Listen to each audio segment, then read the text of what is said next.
Hello everyone, welcome back to intro to maths. This is Dheeraj Tiwari.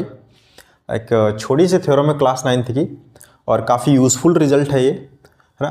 Theorems जो होती हैं वो हमारी यूनिवर्सल ट्रूथ होती है, तो एज अ रिजल्ट हम लोगों को इनको याद रखना चाहिए।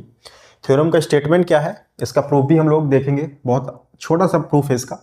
कह रहा है equal chords of a circle are equidistant from the centre. मतलब क्या कि अगर हम एक सर्कल में इक्वल कॉर्ड्स ड्रॉ करते हैं, ठीक है, टू इक्वल कॉर्ड्स ड्रॉ करते हैं किसी सर्कल पर, तो वो इक्विडिस्टेंट होती हैं। इक्विडिस्टेंट का मतलब होता है बराबर डिस्टेंस पर होनी चाहिए, इक्वल डिस्टेंस पर होनी चाहिए। कहां से? सेंटर से। ठीक है, तो मैं इसका फिगर अगर ड्रॉ करूं, ये सर्कल है मान लीजिए, और ये इसका एक सेंटर पॉइंट है। ठीक है, मैंने यहां पर एक कॉर्ड ये ड्रॉ करी और एक सेकेंड कॉर्ड मैंने सपोज यहां ड्रॉ कर दी। करेक्ट, ये दोनों इक्वल है। शर्त ये है, आपकी कंडीशन ये कि इक्वल होनी चाहिए। तो ये A B and this is C D. ठीक है, तो अगर ये इक्वल कॉर्ड्स आप कहीं पे भी ड्रॉ करें पूरे सर्कल में, ठीक है, तो ये सेंटर से इक्वल डिस्टेंस पर होते हैं। जब भी हम किसी पॉइंट से लाइन की डिस्टेंस की बात करते हैं तो हमेशा परपेंडिकुलर डिस्टेंस की बात की जाती है। ठीक है, आप ऐसा नहीं कि किसी भी पॉइंट्स पर आप इस पॉइंट से इस पॉइंट की डिस्टेंस निकालें, इस पॉइंट से इस पॉइंट की ना। जब भी डिस्टेंस की बात करी जाएगी तो हम लोग क्या करते हैं, हमेशा परपेंडिकुलर डिस्टेंस मेजर करने की कोशिश करते हैं। ठीक है, बिना कुछ कहे ये अंडरस्टूड होता है कि आप हमेशा परपेंडिकुलर डिस्टेंस की ही बात करते हैं जब भी डिस्टेंस की बात की जाएगी। ठीक है, मेन पॉइंट ये है इसमें, ये हमेशा याद रखिएगा आप। तो यहां से करना क्या है आपको, कि आपको जो प्रूफ करना है, मान लो मैं इस पॉइंट से इसको सेंटर मान लेता हूं वो, तो इस पॉइंट से मैंने इस पर एक परपेंडिकुलर ड्रॉ करा। ठीक है, let's say this is M, right, और यहां से मैंने एक परपेंडिकुलर ड्रॉ करा इस पे, let's say this is an. Correct, तो आपको क्या प्रूफ करना है कि ये जो ओ एम होगा और ये जो ओ एन है आपके इक्वल होंगे। सिंपल। तो प्रूव दैट, टू प्रूव कर दीजिए, टू प्रूव दैट। क्या प्रूफ करना है कि जो ओ एन है और ओ एम वो आपस में इक्वल है। O N equal to O M, simple, right. अच्छा, गिवन क्या है अपने को? गिवन है कि जो इक्वल कॉर्ड्स है, यानी कि ए बी बराबर है सी डी के। करेक्ट। अब यहां पर प्रूफ देखिए कैसे करेंगे। राइट, प्रूफ ये है कि यहां पर आप जो ये पॉइंट देख रहे हैं ए बी और ये सी एंड डी, आपको काम क्या करना है, आप इनको मिला दीजिए, ज्वाइन करा दीजिए, दो ट्राइंगल बना लीजिए आप। राइट, मैंने ये बनाया। आप कोई भी दो ट्राइंगल बना सकते हैं, एक इस साइड से और एक इस साइड से। ठीक है, दोनों डिफरेंट डिफरेंट साइड से, ऐसा नहीं कि दोनों एक ही साइड के ट्राइंगल ले लीजिए। आप एक ट्राइंगल इस साइड बना लीजिए और एक ट्राइंगल आप इस साइड बना लीजिए। राइट, इतना कर लीजिए आप। यहां से करना क्या है आपको, कि आपको गिवन है कि दो इक्वल कॉर्ड्स हैं, यानी ए बी बराबर है किसके? सी डी के। राइट, एक और रिजल्ट होता है कि अगर हम सेंटर से कॉर्ड पर परपेंडिकुलर ड्रॉ करते हैं, राइट, अगर हम सेंटर से किसी भी कॉर्ड पर सर्किल के परपेंडिकुलर ड्रॉ करते हैं तो वो जो कॉर्ड को बाइसेक्ट करती है, क्या करती है? बाइसेक्ट करती है, दो इक्वल पार्ट्स में डिवाइड करती है। तो हमको करना क्या, उसी रिजल्ट का हम लोग यहां पर यूज करने वाले हैं। Simple, since O M perpendicular to, O M क्या है? परपेंडिकुलर है किसके? ए बी के। अगर ऐसा है so this implies O M bisect A B. ठीक है, ये भी एक थ्योरम होती है, इसको भी हम लोग प्रूफ करेंगे।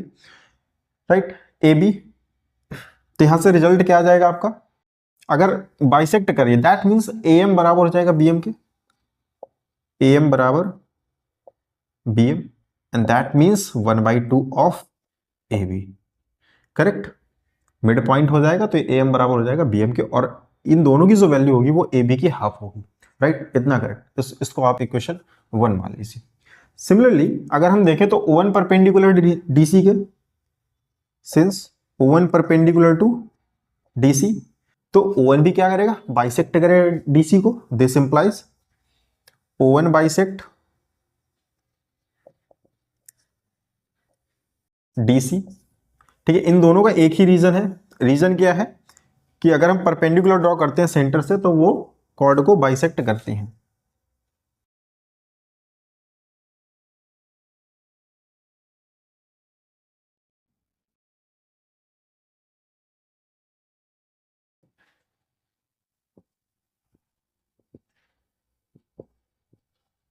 Line through centre bisect the chord, bisect the chord, simple. ON bisect DC, यहां से भी वही रिजल्ट आ जाएगा आपका, DN इक्वल होगा CN के, and that means 1/2 DC, simple. अब यहां पर मैं दो ट्राइंगल ले रहा हूं, in triangle OAM and triangle ODN। In triangle OAM and triangle ODN, simple. यहां से अब देखिए क्या क्या चीजें बराबर आप दिखा सकते हैं। OA बराबर है OD के, OA बराबर होगा OD के, कोई दिक्कत इसमें, क्योंकि ये है रेडियस, तो इनको लिख दिया रेडियस, सिंपल। फिर यहां से आप ये दिखा सकते हैं कि जो एंगल है ये दोनों 90 डिग्री के हैं, angle M is equal to angle N and that is 90 degree. बात इतनी क्लियर है यहां से ना। अच्छा, AB ऑलरेडी बराबर है CD के, वो तो गिवन ही था आपको, सिंपल। सिंस AB बराबर है CD के, तो क्या इनका हाफ भी एक दूसरे के इक्वल नहीं होगा? बिल्कुल होगा। तो अगर मैं AB/2 इक्वल टू CD/2 लिख दूं, इसमें कुछ गलत बात नहीं है यहां से। अब यहां पर जो AB/2 है, उस AB/2 को मैं यहां से क्या लिख सकता हूं? अच्छा, यहां पर आप लिख तो BM भी सकते हैं, बट यहां पर जिस ट्राइंगल की हम बात कर रहे हैं उसमें हमारा AM आ रहा है, तो क्यों ना मैं इस AB/2 की जगह AM का इस्तेमाल कर लूं फ्रॉम 1, तो मैं लिख लूंगा यहां पर AM इक्वल टू, इस CD/2 की जगह मैं दो चीजें लिख सकता हूं, या तो DN लिख लूं या तो CN लिख लूं। तो यहां पर देखिए मैं जो ट्राइंगल यूज कर रहा हूं ODN, उसमें DN आ रहा है, तो मैं DN का यूज कर लेता हूं यहां, ठीक है। आप लिख तो दोनों सकते थे, बट आपको जिस ट्राइंगल का आप यूज कर रहे हैं उसमें जो साइड आ रही है आप उनको मेंशन कीजिए। तो AM इक्वल टू कितना हो गया? DN हो गया फ्रॉम फर्स्ट एंड सेकेंड। इतनी बात क्लियर है ना। यहां पर अगर मैं देखूं तो कौन सा रूल लग रहा है इन दोनों ट्राइंगल्स के लिए? एक तो यहां से आपकी साइड बराबर हुई, फिर इसके बाद एक एंगल बराबर हुआ, फिर यहां से एक साइड बराबर है। बट यहां पर ऐसा नहीं कि ऐसे ऐसे रूल लग रहा है, ध्यान से देखिएगा क्या कौन कौन सी चीजें बराबर हुई हैं। एक तो ये साइड बराबर हुई आपकी, एक ये साइड बराबर हुई, और एक ये 90 डिग्री का एंगल। तो जो 90 डिग्री का एंगल है उसके इक्वल की साइड, उसके अपोजिट साइड हाइपोटेन्यूस होती है ना, तो इसको हम लोग सिंपली RHS रूल बोलते हैं। तो यहाँ पर एक एंगल अगर 90 डिग्री लग गया तो आप RHS रूल लगा सकते हैं, that is by RHS rule,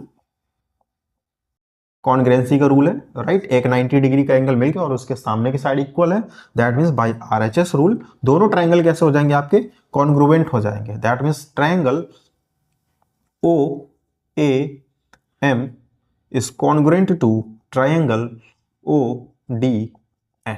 इतनी बात क्लियर है यहां से, ठीक है। जिस ऑर्डर में आप कॉन्ग्रुएंसी लिखते हैं यहाँ पर, वो ध्यान रखना होता है कि फुलफिल होनी चाहिए, ऐसे कुछ भी ऑर्डर नहीं लिख देते, ठीक है। यहाँ पर जो भी लिखेंगे वो यहाँ पर फॉलो होना चाहिए। अब यहाँ से देखिए क्या सारी चीज़ें वेरीफाई हो रही हैं क्या? OA बराबर है OD के, OA बराबर है OD के, बिल्कुल क्लियर है। AB बराबर है CD के, AB सॉरी यहाँ से नहीं, ये AM बराबर है DN के, AM बराबर है DN के, ठीक है, बहुत से। फिर यहाँ से देखिए एक रिजल्ट निकल के आएगा आपका, हमको प्रूफ करना था OM बराबर ON। क्या दिख रहा है क्या यहाँ पर? OM बराबर ON, सिंपल। OM बराबर ON, result is proved and this result is proved by CPCT।